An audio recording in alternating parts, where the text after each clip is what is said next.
they intended it to be exactly like this. Okay, that's what they intended. What actually happened? What actually happened?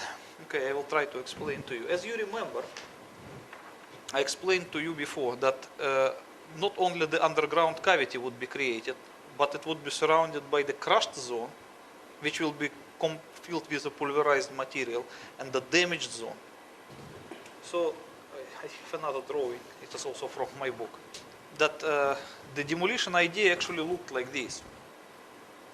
The tower goes under surface 27 meters, and another 50 meters was the position of nuclear charge, the zero box. And the after cavity will look like this, after the explosion 100 meters. So the tower is supposed just to disappear into the cavity. Yes. Okay. But as you remember, when I explained to you in the previous drawing about the underground nuclear explosion 500 meters deep, Yes. all those zones, they were more or less concentric. Yes. The cavity, the crushed zone, and the damaged zone. Because the pressure from every direction, when the charge is buried sufficiently deep, is the same. I mean, the resistance of materials from every direction is the same. Yes. So the expansion of all these rings will be almost the same to every direction. But if we position the nuclear charge closer to the Earth's surface, not the 500 meters, are just like 50 meters or 77 meters, this cavity will not look like this. They will look more elliptic with the longer end facing upwards. So the cavity will be of this form, and the crushed zone will be the same. It will look more or less like an egg with the sharper end facing upwards. I understand. Why it happens? Because the resistance of materials towards the Earth's surface is the least. And everything always goes by the way of the least resistance. Oh, so if it's going through, that pressure is going through the foundations, then it reaches a floor, then it reaches a carpet, then it reaches a desk, and there's nothing like solid granite that it's pushing against. No, as you see, here I make the cavity of the round form, but Yes. that is in the ideal case, but nothing is ideal in reality. So if the tower is like this, and the nuclear charge is positioned here, it would not produce exactly round cavity. It will produce cavity of this form. Okay. And the crushed and damaged zone, they will be also like this.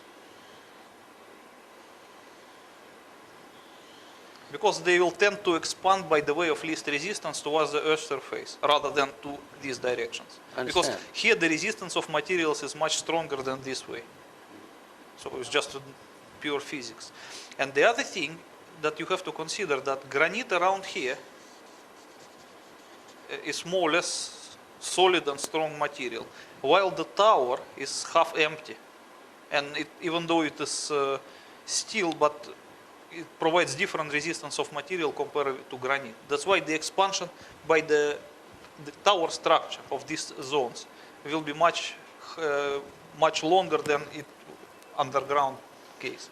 So if it's only 77 meters below Yes. the surface, wouldn't we hear an enormous explosion? No, you would not. What would we hear? Nothing. You will just feel the shaking of the earth, which is typical for underground nuclear explosions. Like a train going underneath? Can be compared. It would be. You can measure it by the Richter scale. 150 kiloton will produce something like maybe 5.7 by Richter scale.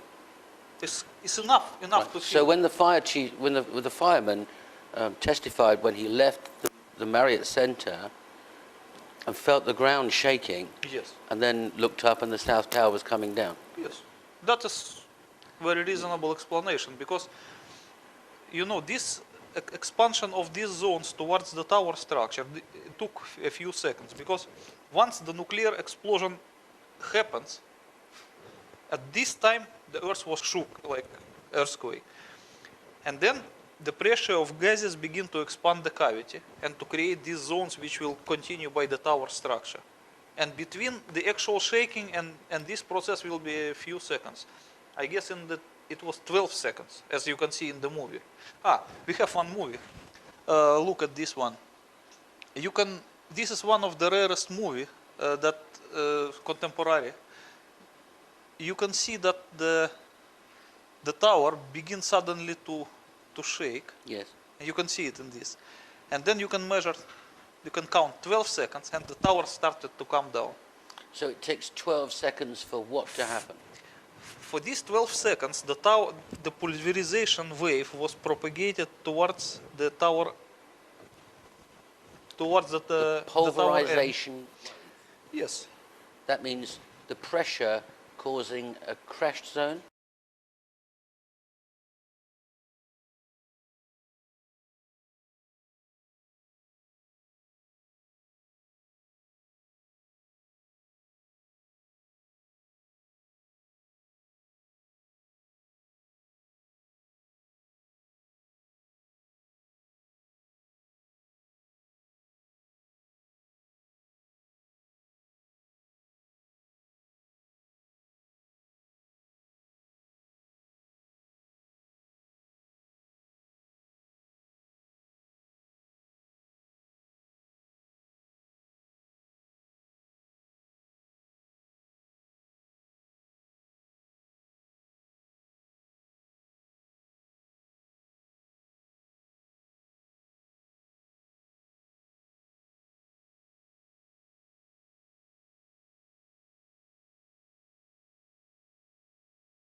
I don't know.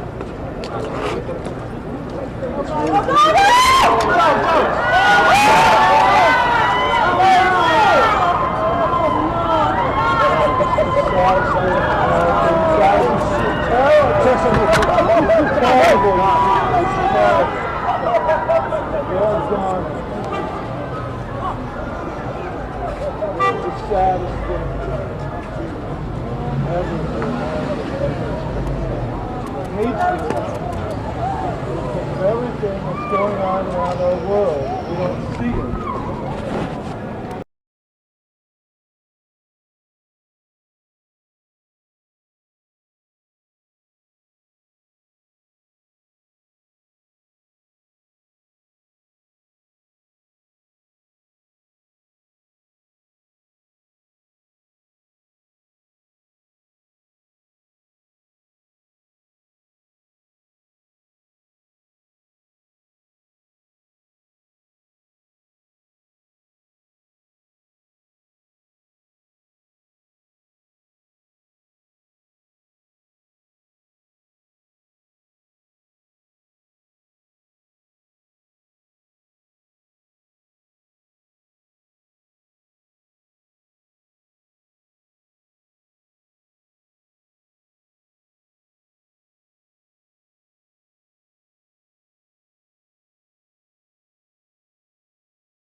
Okay, I explain to you. You see, let's say this is our tower.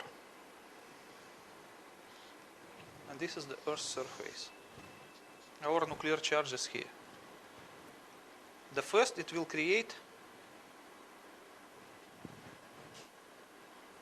a primary size of the cavity. In result, it will be because of the disappearance of the rock. It will be evaporated.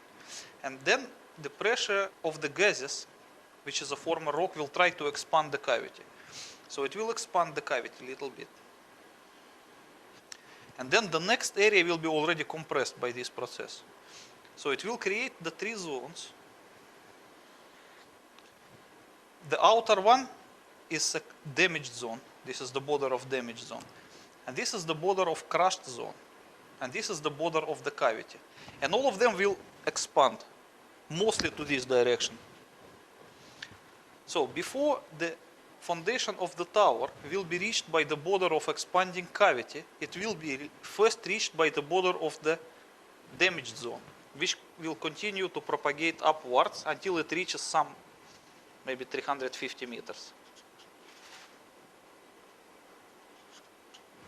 Okay? And then it will be followed by the border of the crushed zone, which will continue the same way until it reaches maybe 300 meters. And only then it will be reached by the end of the expanding cavity. So in this process, as you can see, the first tower will be damaged into small pieces until 350 meters.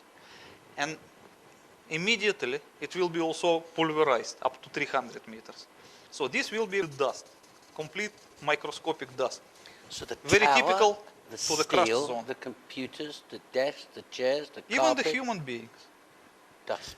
Everything will be just transformed to complete microscopic dust. And this area will be damaged into small debris. And because the tower was above 400 meters, this part will be still undamaged, means solid and heavy. So by the gravitational forces, it will, in the next second, it will just press down